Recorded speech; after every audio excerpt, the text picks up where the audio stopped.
A'udzu billahi minasyaitonir rajim. Bismillahirrahmanirrahim.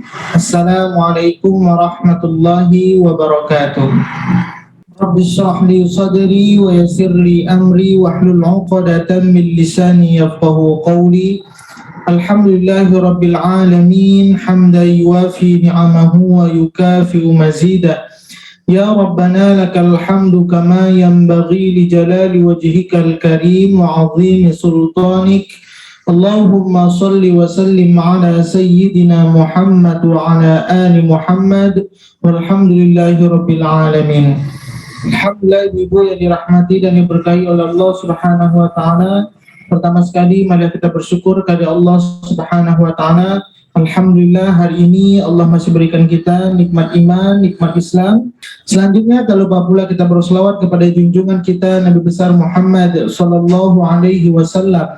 Allahumma salli wa sallim ala sayyidina Muhammad wa ala ali Muhammad.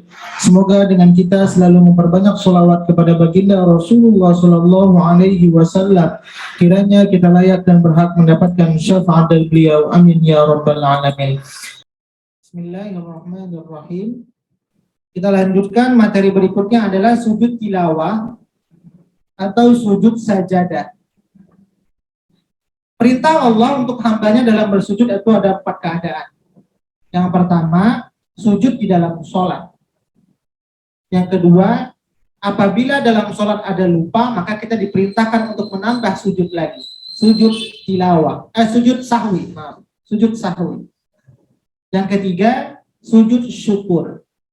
Yang keempat, sujud tilawah atau sujud sajadah. Ini jadi ada 4 keadaan.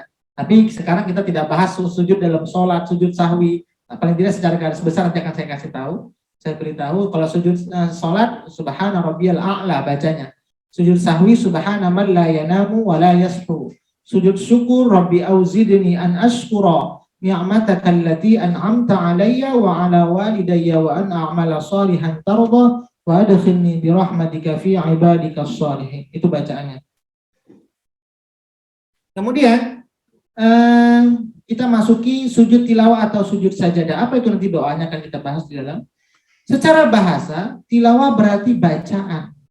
Sedangkan secara istilah, sujud tilawah artinya sujud yang dilakukan ketika membaca ayat sajadah, baik di dalam ataupun di luar sholat. Jadi sujud tilawah dan sujud sajadahnya ini berlaku baik di luar sholat maupun di dalam sholat.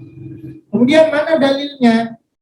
Kita bacakan terjemahnya saja untuk menyingkat waktu. Apabila anak Adam membaca ayat sajadah kemudian ia sujud, maka setan akan menjauh sambil menangis dan berkata, "Oh celaka."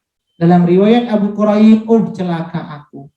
Anak Adam diperintahkan untuk sujud dan ia bersujud, maka ia mendapatkan surga. Sedangkan aku diperintahkan untuk sujud tetapi aku menolak, maka aku mendapatkan neraka. Inilah iblis ya Bu ya.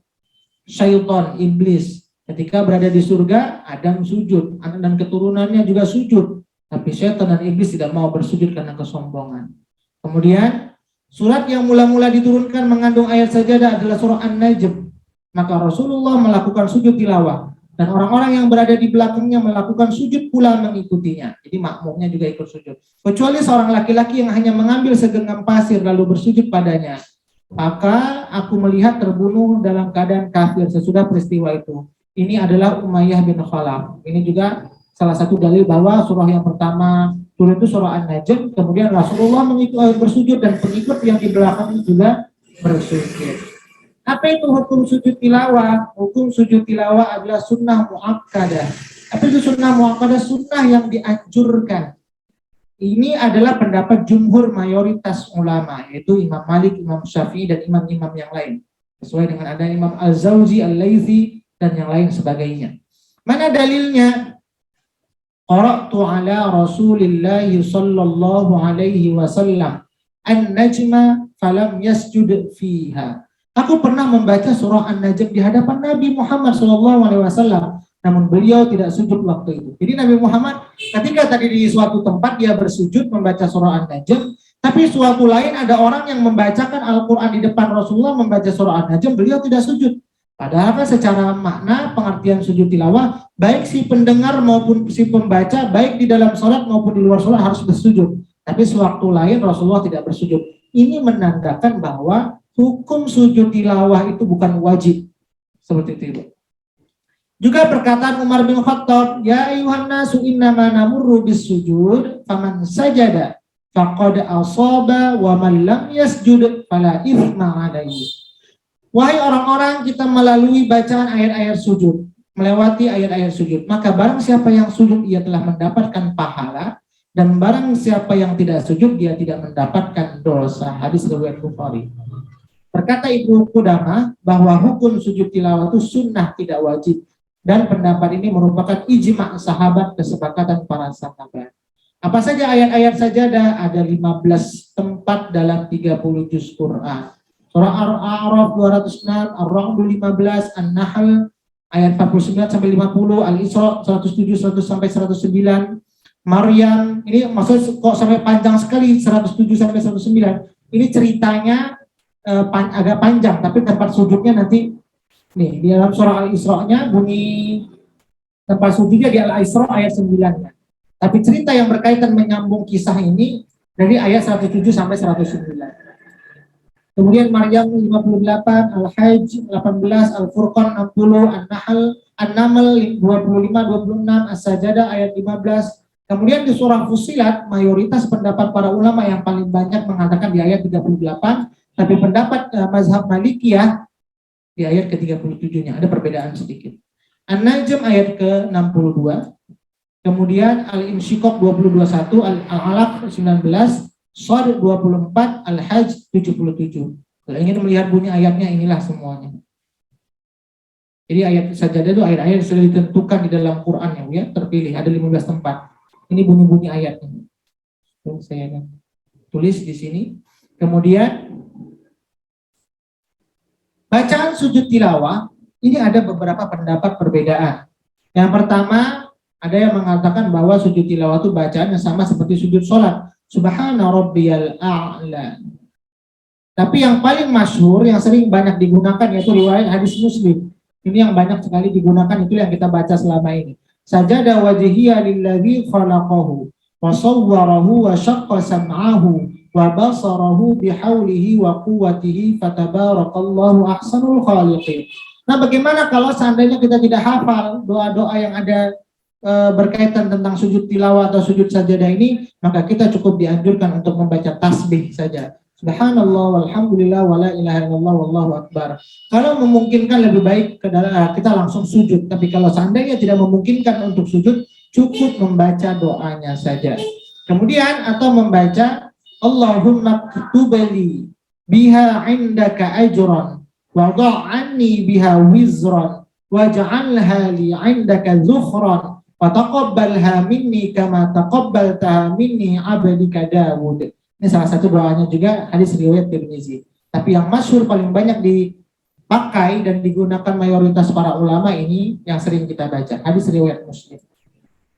Kemudian bagaimana tata cara sujud tilawah? Yaitu dilakukan dengan sekali sujud. Jadi ketika bertemu langsung sekali sujud. Langsung baca doanya. Kemudian disertai takbir setiap kali akan sujud dan bangkit dari sujud ketika dalam keadaan sholat. Nah, kalau dalam keadaan sholat, si imam harus memberikan aba-aba. Jangan ketika membaca saja langsung sujud saja. Orang bingung, maka pakai aba-aba dengan takbir Allahu Akbar. Ketika selesai membaca doa sajadahnya, jangan langsung bangkit melanjutkan ayat, harus dikasih aba-aba Allahu Akbar, baru melanjutkan ayat yang berikutnya. Ini kalau dalam sholat. Ini ada hadisnya, saya ambil poin-poinnya saja. Yang ketiga, berkata Syekhul Imam Ibnu Taimiyah, yaitu tidak disyariatkan melakukan takbiratul ihram dan salam dalam sujud tilawah. Ini kalau dalam di luar sholat, kita tidak mesti harus pakai takbir dan tidak perlu salam seperti sholat. Assalamualaikum tidak perlu. Cukup sujud saja membaca doa. Kemudian tata cara sujud tilawah sama dengan tata cara sujud dalam sholat. Jadi dalam bentuk sujudnya, bagaimana kita posisi sujudnya sama seperti sujud ketika sholat. Meletakkan kening, hidung, kedua tangan, kedua lutut, kedua telapak kaki, merenggangkan kedua siku dari kedua lambung, menjauhkan perut dari kedua paha, dan mengarahkan jari-jari ke arah kiblat. Ini seperti posisi sujudnya sama, tidak ada bedanya dengan sholat. Apabila melakukan sujud tilawah di luar sholat, maka langsung sujud tanpa takbir, tasyahud maupun salam. Ini adalah pendapat Syekh Muhammad bin Ibrahim. Jadi kalau di luar sholat nggak perlu pakai takbir, tidak Allahu Akbar, itu hanya dalam kondisi sholat saja. Kemudian yang keenam, tidak disyariatkan untuk berwudu. Kalau dalam sholat otomatis harus berwudu, karena dalam sah sholat itu harus suci.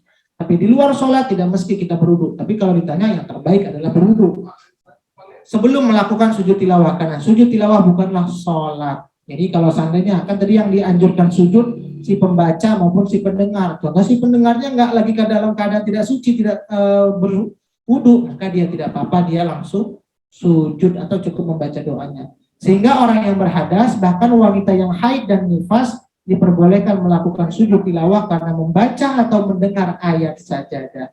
Namun disunnahkan untuk melakukan dalam keadaan suci. Inilah pendapat yang dipilih Ibnu Umar, Asy-Sya'bi, dan yang lain sebagainya. Yang ketujuh, tidak disyariatkan harus menghadap kiblat. Kalau sholat otomatis menghadap kiblat, tapi di luar sholat tidak mesti kita menghadap kiblat. Contoh lagi baca Quran di mobil atau di pesawat, maka kita cukup tidak mesti menghadap kiblat, mengikut bagaimana pergerakan mobilnya saja. Akan tetapi yang lebih utama adalah menghadap kiblat, dan tidak boleh seseorang meninggalkan hal tersebut kecuali dia ada uzur. Berkata Ibnu Hazm, sujud ini boleh dilakukan tanpa bersuci dan tanpa menghadap kiblat karena dia bukanlah sholat. Yang kedelapan, sujud tilawah boleh dilakukan di waktu terlarang untuk sholat, karena dalam suatu ada waktu-waktu terlarang, matahari terbit dan lain sebagainya setelah asar. Maka itu kalau kita dalam membaca Quran, baca Quran tidak ada waktu yang terlarang, maka kita boleh dalam waktu sholat yang terlarang. Alasan karena sujud tilawah bukanlah sholat, sedangkan larangan sholat di waktu terlarang adalah larangan khusus untuk sholat. Inilah pendapat yang lebih kuat di antara pendapat para ulama. Inilah pendapat Imam Syafi'i, salah satu pendapat dari Imam Ahmad, dan pendapat ini yang dipilih oleh Ibnu Hazm. Kemudian yang kesembilan, diperbolehkan seseorang melakukan sujud tilawah meskipun aurat tidak tertutup secara sempurna. Contoh tidak pakai mukena, tidak pakai jilbab, maka boleh, kecuali kalau tanda tidak pakai pakaian itu jangan sampai, itu tidak sopan. Contoh seandainya hanya sekedar tidak pakai mukena, itu diperbolehkan saja. Tidak mengapa seorang wanita sujud tilawah dalam keadaan apapun meskipun kepalanya terbuka dan sebagiannya. Kemudian yang ke-10, tapi yang terbaik tutup aurat, ya.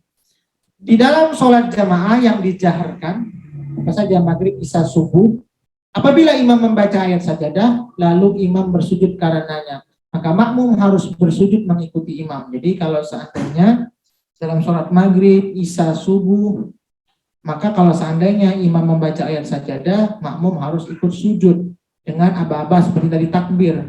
Kemudian kalau seandainya tidak menjadi suatu kebiasaan, contoh kan ada masjid yang menjadi kebiasaan subuh Jumat pakai sujud sajadah, itu mungkin tidak perlu diumumkan, tidak perlu diinformasikan, nanti kita di rakaat kedua akan pakai sujud sajadah. Atau sholat tarawih ini harus diumumkan, nanti kita di rakaat kesekian akan ada sujud sajadah. Agar apa? Mungkin orang yang belum paham ilmunya tidak terkejut. Jadi contoh sholat maghrib, nanti kita di rakaat kedua kita akan membaca ayat sajadah yang ada kaitannya dengan bunyi sajadah, maka kita akan sujud.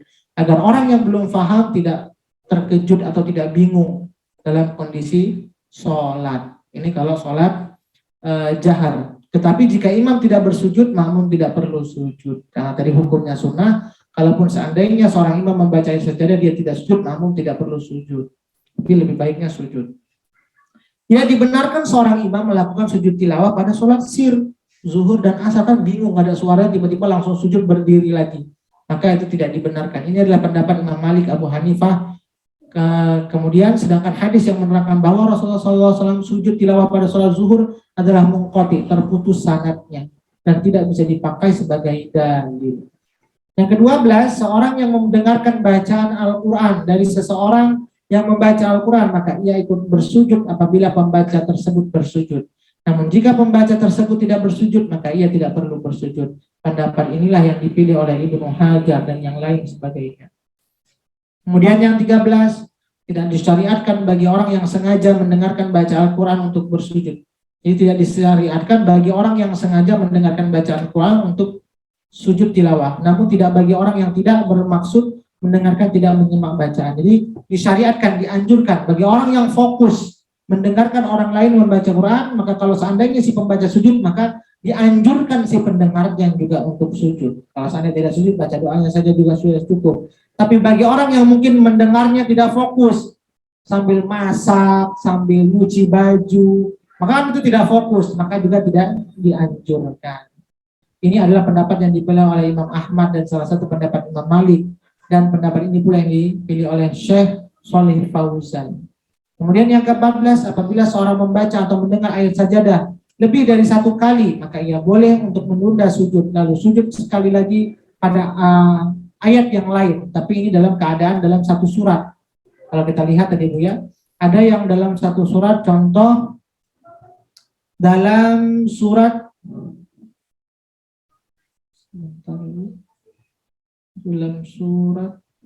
Al-Hajj ya. Al-Hajj ini dalam satu surat ada dua sujud sajadah, ayat 18 dan 77. Jadi ini ada dalam dua keadaan. Boleh kita sujud setiap ayat tersebut atau kita menundanya, kita mengambil di ayat yang terakhir.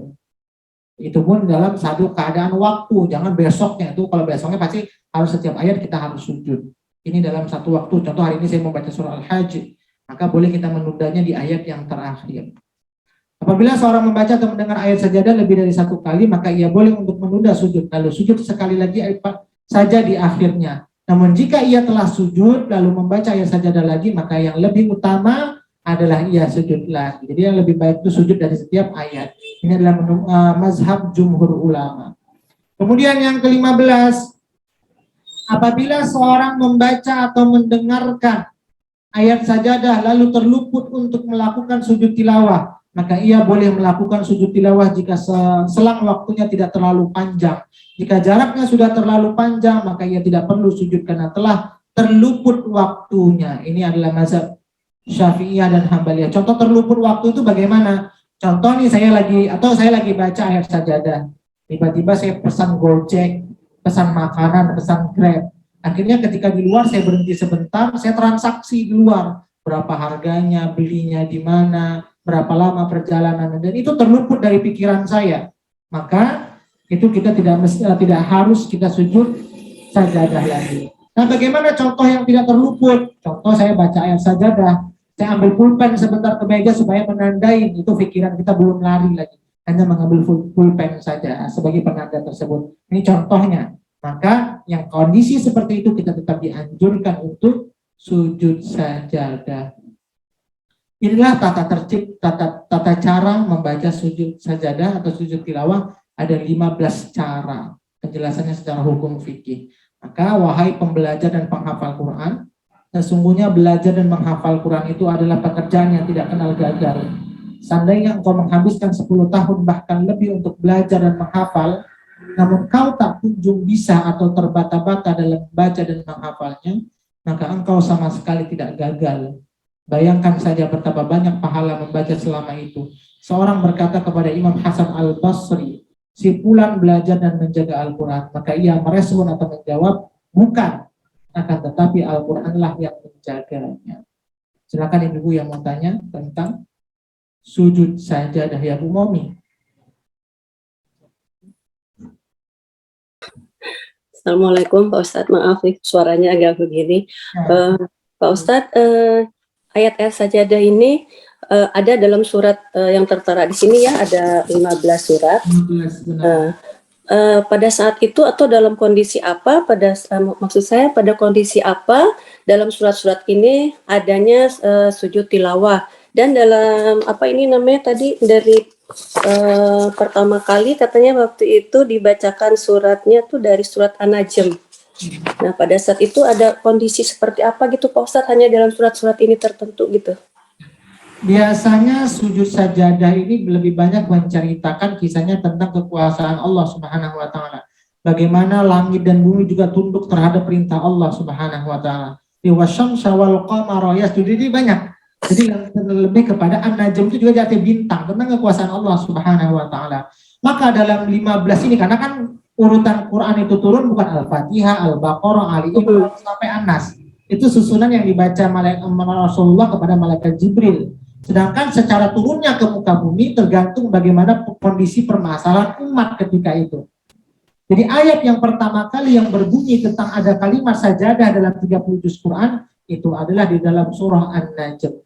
Walaupun kalau kita lihat sesuai Al-A'raf kan lebih awal dibandingkan surah An-Najm, tapi An-Najm awal. Jadi kalau ceritanya apa yang berkaitan tentang surah-surah sajadah ini lebih banyak menceritakan tentang kekuasaan Allah Subhanahu wa taala. Seperti itu. Oh ya, terima kasih Pak Ustadz. Ini saja sebagai penutup untuk ibu-ibu semuanya. Mudah-mudahan kita diberikan kemudahan untuk hadir besok dan diberikan kesehatan oleh Allah Subhanahu wa taala. Ini saja mungkin yang dapat saya sampaikan, lebih kurangnya mohon maaf. Kita tutup dengan doa. A'udzu billahi minasy syaithanir rajim. Bismillahirrahmanirrahim. Alhamdulillahi rabbil alamin.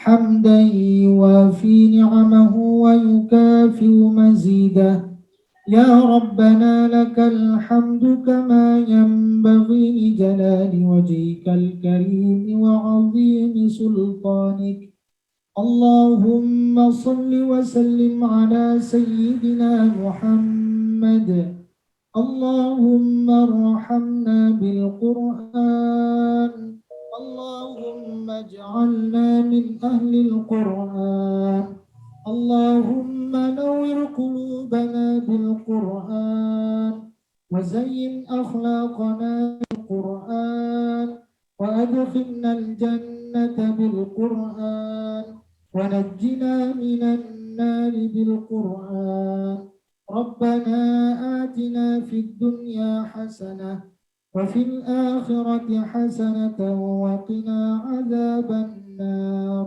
وصلى الله على سيدنا محمد وعلى آله وصحبه وسلم سبحان ربك رب العزة عما يصفون وسلام على المرسلين والحمد لله رب العالمين.